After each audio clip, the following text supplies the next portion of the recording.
When we started this journey to financial independence, my wife and I didn't understand how critical the first few months in a new year were. And so here are some lessons I'm excited to share with you that's going to help you save money and build wealth in this year. So let's start with number one, and that has to do with saving for retirement. This goes without saying. If you haven't started saving for retirement in your 401k, your 403b, your IRA, HSA, and or taxable account, then you need to get moving now.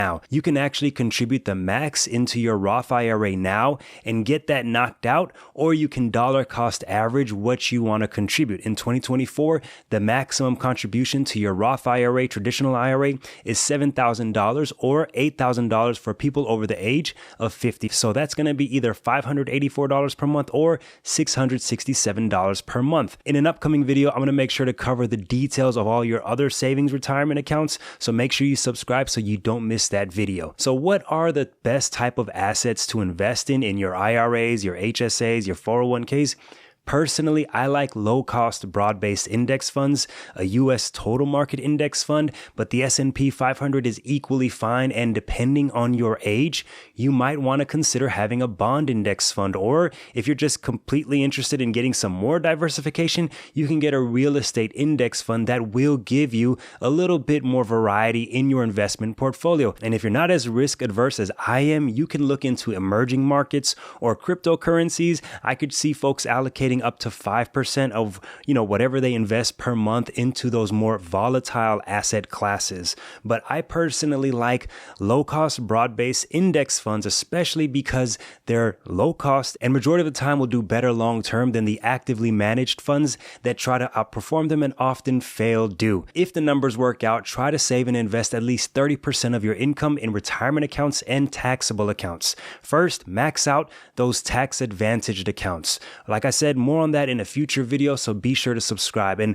then look into taxable accounts to save there if you have any extra. You can split it up however you want between your tax advantage savings accounts and your taxable accounts. Now, for those of you who can save even more, if you can do 50% or more, well, you're on your way to an option to retire early, and that's awesome for you. But if you can't invest 50%, if you can't do the 30%, save and invest what you can and build from there. Remember, the more you save now, the earlier you have the option to be able to retire in the future. Number two, get out of debt. There's no question that most of us have struggled with debt at some point in our lives. However, you have to make the decision to work on reducing your debt. While my wife and I were focused on getting rid of our student loans, we had to make some tough decisions to not do certain things. We didn't travel, go to fancy restaurants, and I only saved up to the company match in my 401k.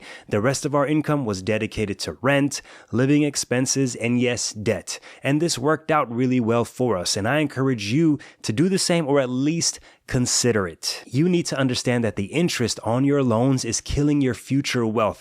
Don't just pay the minimum on credit card debt, the monthly required payment on car notes and student loans. Pay as much as you can with whatever monthly income you have left after you've taken care of your needs. Look at the debt snowball method to tackle your debt. It was a method that we used to help us stay focused and knock out our debt as fast as we did. If you would like for me to cover that in a future video, let me know in the comments section below. Number three, set year-end goals. We're already into the new year. Time will pass very fast, and if you don't have some goals to work on, then you will look back at this year and wonder why you didn't take action. Set reasonable goals. Don't get too crazy. Just a few goals like reading some books, starting a retirement account maybe, or a 529 plan for your child. If you have one, maybe you want to learn a new skill, so save up and pay for classes. So many online resources to help you learn new skills nowadays, so you don't have an excuse as far as trying to get somewhere. You can do it in the comfort of your home.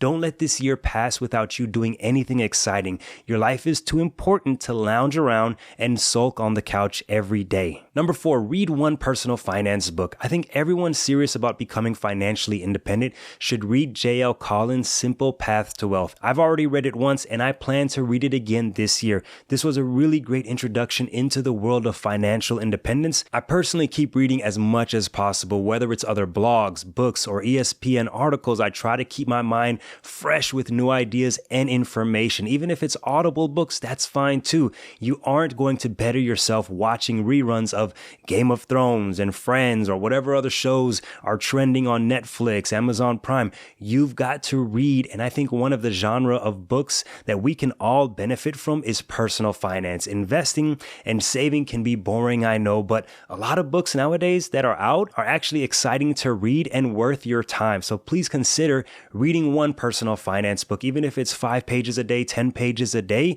Do that this year. Number 5, get taxes done early. Most of you should already be receiving your W-2s from your employers. This is a great opportunity to get a head start on filing tax returns. The earlier you get this done, the more time you will have later to get other things done. Don't put this off any longer than you have to. Now, you may think that you're not doing well financially, but there are actually 7 signs that will show you that you might actually be doing well. I talk about that in the video on the screen. Go check it out, and I'll see you over there.